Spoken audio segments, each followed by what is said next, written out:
Hey guys, Levi Gates, and welcome back to DETALKS. With me, Mr. Matt Moreman from Obsessed Garage, hanging out on the couch upstairs here at the Rag Company.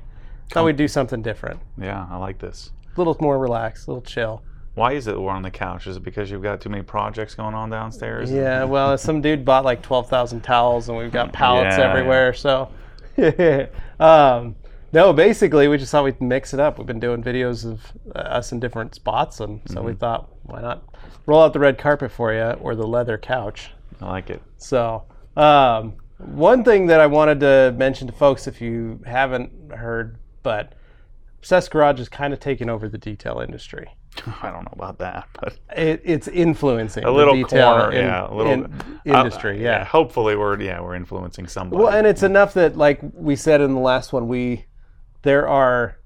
you've created a very high level group of DIY guys and enthusiasts, guys that are home hobbyists, but they have, pretty good chops. Yeah, we're gathering up the, we call it the prosumer. Yeah, right? Yeah, that's a good word, prosumer. I do have a lot of professional detailers that follow as well of different levels, whether they're following to make fun of me or they're following because they're new to it and they're learning. And because I am so product focused. Yeah. Right, I'm process. To me, process is more important, but I like the products, and so that's what I focus on a lot.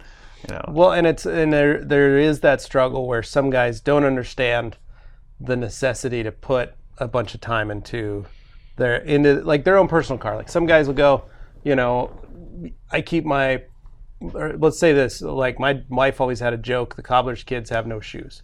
Her car was always filthy because that was the last thing I wanted to do. Right. After I was done at work, leaving my shop, just come home and clean my wife's car.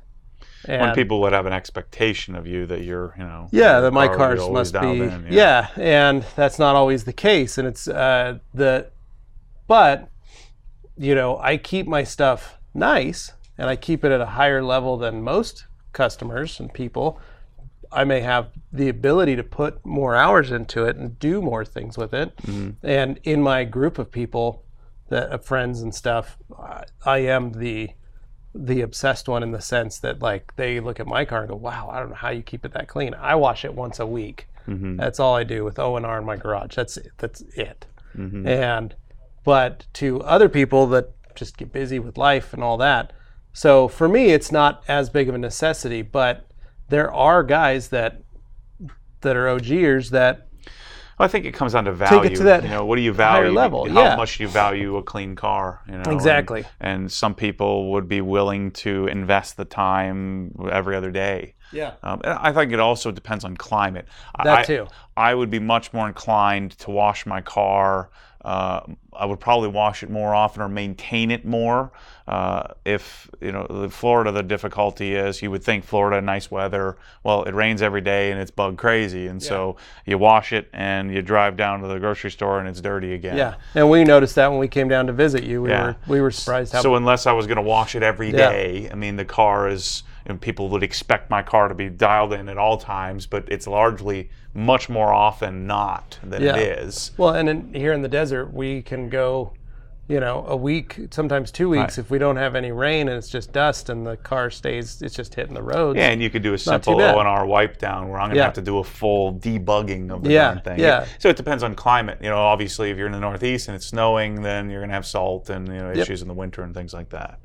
Yeah. So, but you've created this level where guys have been able to, you've been able to debunk products, so to speak, in the sense that what works for a home hobbyist that can work, but it also allows the pro guys to kind of see and go, oh. Well, I'm a realist. They kind of think that they can get a review of a product, basically. And that's the big question: is what am I? I'm not a professional. Yeah. But you have attended some trainings, professional trainings. Yes, I think I could become one if I wanted to. But I don't. I actually, and I'm offended by very few things in this world. But if you call me a hobbyist, that offends me. Yeah. Right. To me, hobby is lazy. To me, hobby is something you do that you kind of like, but you don't care all that much about. You're nonchalant about it, and I think anyone would argue that's I'm pretty serious about it. Yeah. So I'm in this weird little purgatory of not a hobbyist, but not a pro. So what the heck am I doing? I'm still trying to figure that out. Well, you're an enthusiast. Right. So and there's on a higher level. Well, there's a common question that people have for me to say, well, what business do you have to tell me what detail spray to use, or what coating to use, or why? Or actually, it's more often somebody is taking my advice, and then somebody else is questioning why their sanity. Why are you watching this YouTube guy who has no business telling you what to use? Well, and it also, there's a lot of people that just don't understand the difference between trying to run a business and doing it for yourself at home. There's two totally different levels. One is motivated by profit, because as a business, you have to be able to pay the bills. You have to be able to pay your employees. You have to be able to control your chemical costs. You have to be able to do all these different factors. So it is going to be completely different than if you're at home and this is something that maybe relaxes you, something that can clear your mind. It's almost meditative, where you can just go out and wash your car, kind of reset. But also maybe it's something that you really enjoy.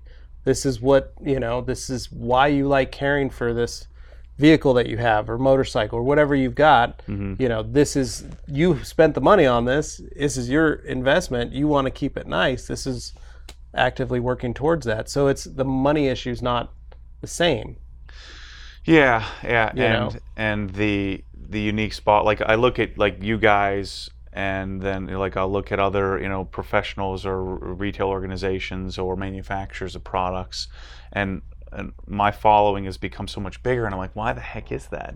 You guys, I would argue your content is way better than mine is. It's much better produced. The quality is better. You guys have a whole team of people that are producing amazing content, but I have a unique position in that I don't work for a specific company, right? And so that's been the real advantage that I've been able to have, and that I have been trained. I've gone to Esoterics training. I've gone to Optimum's training. I've been out to Rupes and been trained under Jason Rose. I've had Jason Kilmer and Andy Ward, KXK Dynamics, teach me. Plus just years and years and years of reading and testing and trying. And I've had I've had fortunate circumstances in my life, and then I had a good career, a good job.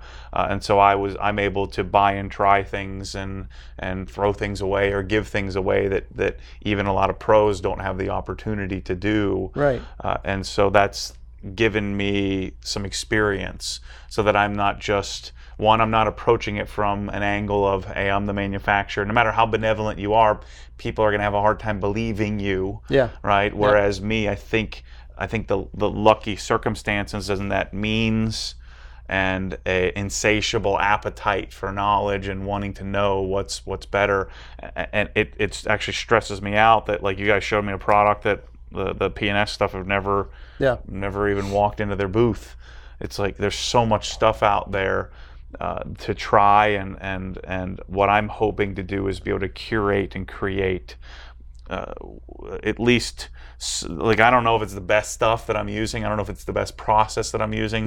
But it's at least better than you just going online and figuring it out from scratch. Well, and what I like is, like you were saying, like we were talking earlier, you give, because you do sell stuff online, you sell your packages, but you get them as close to, you give them support by allowing them to see a video of a product that you're using. You're giving them a demonstration on how to use it, or they can see it in action, and you're getting them as close to the point of purchase of them seeing it and touching it themselves. Well, the big advantage I have now is I've been given access. I've come here. I've been to Rupes. I've been to Optimum. I'm going to probably go everywhere. I'm going to try to. And so now it's not just buying and trying. It's actually buying, trying, and then going and seeing how it's done, how it's made, where it comes from, learning from the people that are the true experts, so that I can hopefully become an expert. And I don't like. I'm not a huge fan of titling videos how to, or I hope I don't do this, but I don't ever classify myself as an expert. I let the markets decide that.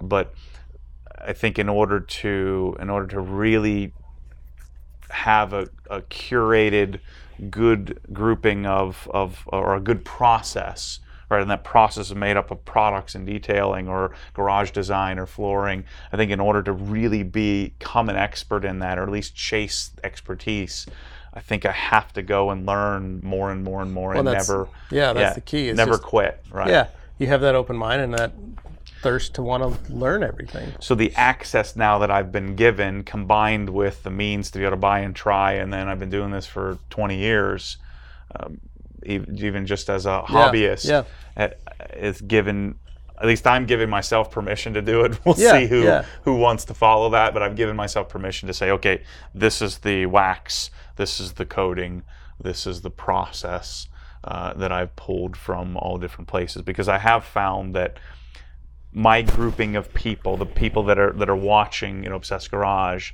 the tendency is to, like, very few people just do what I say. Yeah. They take from different places and then they curate their own process. Right. And I like to think that that's what I've done by going to different places. Like, I didn't go to Optimum and I'm just doing it the way they say to do it, but I'm pulling different things from, I've been to Auto Geeks, I've been trained under Mike Phillips, and learning all these different processes and then putting it together.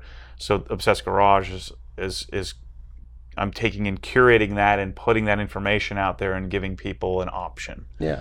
To say, okay, I'm going to take and pull from these. Based on my experience and my knowledge and my, I mean, there's certain things that I really dislike that others love. Yep. I'm not a big fan of the Master Blaster. Yeah. The product works great. I just didn't like dragging it around. But yet I'm willing to go out and drag my pressure washer around. Yeah. So everybody has different and that's, experiences. That's how we joke. We said we make 150 different types of microfiber because some people just don't like. They're like, I don't like this towel. Okay, well, if we only made that one towel, that would be really hard to make business out of it. So we have all these different ones where we can go like, well, maybe you like this or maybe you like that, and maybe whatever works best for you will work itself out. And that's kind of what you've done, is you've taken all these different things, distilled them down into a workable package, and then you've put that for sale so that people can kind of I've really struggled with the insecurity of what the heck am I doing here? Yeah. What am I doing? I mean, I'm not a professional detailer.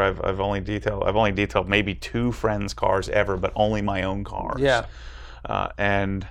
And I've probably done more polishing on test hoods than I've done on actual cars, right? Yeah.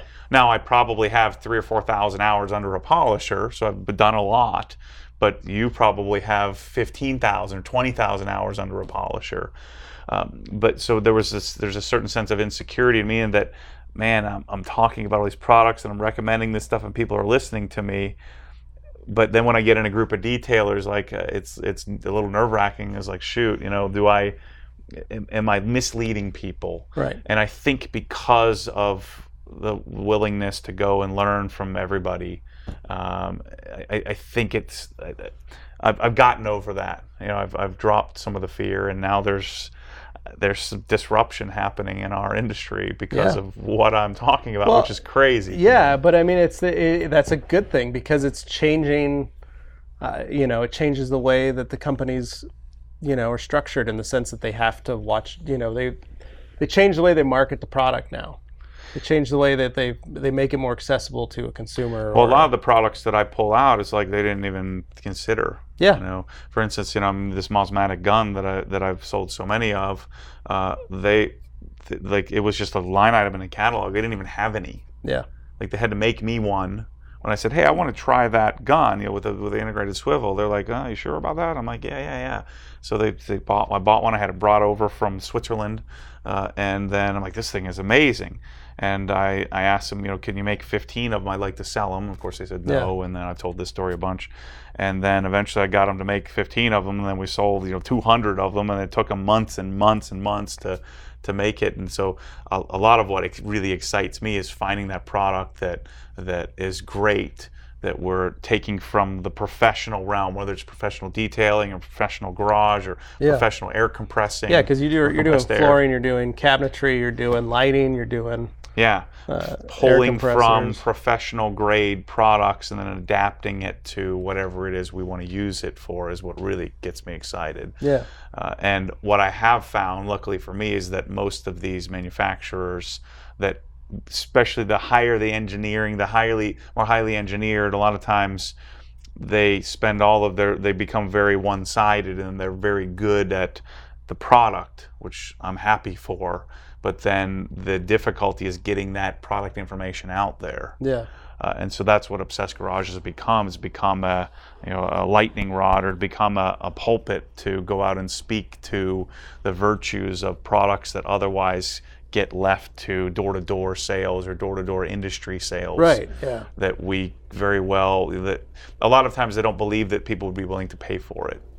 Well, and I think you've reached that unique in the sense that the people that do follow you and watch you are that higher echelon of professional folks, where they're doctors, they're lawyers, they're engineers, they've got money, but they don't really have direction, and yet you provide that. Yeah, that's the ideal. Give them that direction. I think that's everybody's ideal customer, someone who's discerning but doesn't have either the time, energy, or values. They value the product, but they don't value the amount of effort. Like, for instance, I have my $345 bucket package that I take a lot of heat over. Yeah. At one point, I bought 27 buckets, and I had them strewn across my floor. I mean, I literally just went to every place I could figure out and find, locally, online, overseas, and I bought every bucket that looked interesting, and I laid them out on my floor. So I probably spent $2,000 or $3,000 over the years trying to find a bucket system. Yeah, and people don't understand this, but buckets are very different. Yeah. Each one, I mean, we did that. We carry a bucket that we sell here, and it's one of those things where we wanted them to. We noticed more and more were oval. Right. You don't realize that. Yeah, or the locking thing would cave it in. There's all kinds of things, and I don't even know if my bucket package is the best, but it's good and it's been vetted. Yeah. And so I'm spending a lot of time and energy. I was doing this already. Yeah. I've been doing this my whole life, and so YouTube is giving me the platform, and social media is giving me the platform to throw it out there and see if anybody cares. Yeah, that's cool. Yeah. Well, if you want to check out more, go to obsessedgarage.com. Check out Matt's store. You can watch the videos, Obsessed Garage on YouTube, and check out the Facebook group and Facebook page, Obsessed Garage. And Matt, dude, thanks for coming out here, brother. Yeah, brother. Thanks for having me. Appreciate it. And as always, like, comment, and subscribe to this channel. And for more stuff, stay tuned right here, the Rag Company YouTube channel. Thanks for watching.